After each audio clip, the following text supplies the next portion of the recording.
Hey guys, welcome back to my mini blog. তো next part নিয়ে চলে এসেছি তোমাদের সামনে। তো সকালবেলায় ব্রেকফাস্ট করার পর আমরা চলে গেছিলাম পুরীর বিচে। এটা হচ্ছে গোল্ডেন বিচ, রুমের সামনেই ছিল। তো এখানে গিয়ে গোগোকে দেখো কত হ্যাপি।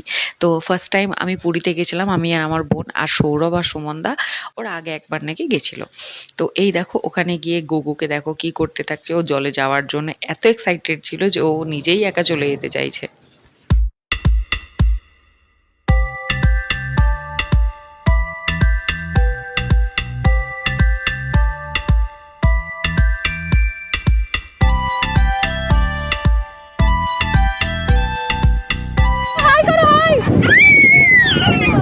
বাবা আসছে আসছে আয় আয় আয় আয় আয়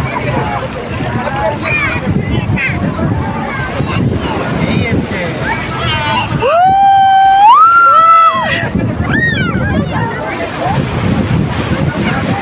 গোগো তার মাসি মেশোর সাথে কতটা হ্যাপি আর কতটা এক্সাইটেড দেখে বুঝতেই পারছো। তো গোগোর এই ভিডিওগুলো দেখে সত্যিই খুব ভালো লাগছে। আর এরপরে চলে গেছিলাম আমরা লাঞ্চ করতে। এ দেখো লাঞ্চ যতক্ষণ না আসছে আমরা একটু কয়েকটা ফটো ভিডিও তুলে নিচ্ছিলাম। তো যে রেস্টুরেন্টটাতে গেছিলাম নামটা ঠিক আমার মনে পড়ছে না, আই থিঙ্ক সপ্তপ্রদীপ বলে কিছু নাম ছিল। তেজের জন্য মাছ ভাজা আলু ভাজা অর্ডার করেছিলাম, আর আমাদের জন্য হচ্ছে মাটন থালি, ফিশ থালি আর ইলিশ থালি একটা অর্ডার করেছিলাম, যেটা সত্যিই খুব ভালো ছিল। এরপরে আমরা চলে গেছিলাম একটু রেস্ট নিতে। রেস্ট নেওয়ার পরেই যে গোগোর আর গোগোর বাবার ডান্স স্টার্ট হয়ে গেছে। তারপরে আমরা বিকালবেলায় একটু বেরিয়েছিলাম হচ্ছে মার্কেটে। যেহেতু আমরা যেদিন গেছিলাম সেই দিন থেকে বন্ধ ছিল বলে সেহেতু আমরা খুব একটা ঘুরতে পারিনি। যতটুকু পেরেছি তোমাদের সাথে শেয়ার করব। তো আমরা এখানে চলে গেছিলাম হচ্ছে স্বর্গদুয়ারের ওখানে একটা বাজার বসে, সেইখানে আমরা কয়েকটা কিছু কেনাকাটি করব সেই জন্য চলে গেছিলাম।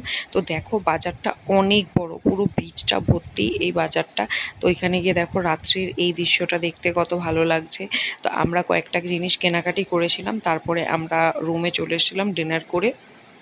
তো ভিডিওটা তোমাদের ভালো লেগে থাকলে লাইক শেয়ার করে দিও। দায়িত্ব দাও আমার। আমার কে দিয়েছে ওটা? কে দিয়েছে? মিছু। তাই? ওটা ননদ থেকে কিনে দিয়েছে। হ্যাঁ, এই ননদকে কিনে দিয়েছিস না? ওই দেখ। দিয়ে দে, মামাকে দিয়ে দে ননদ।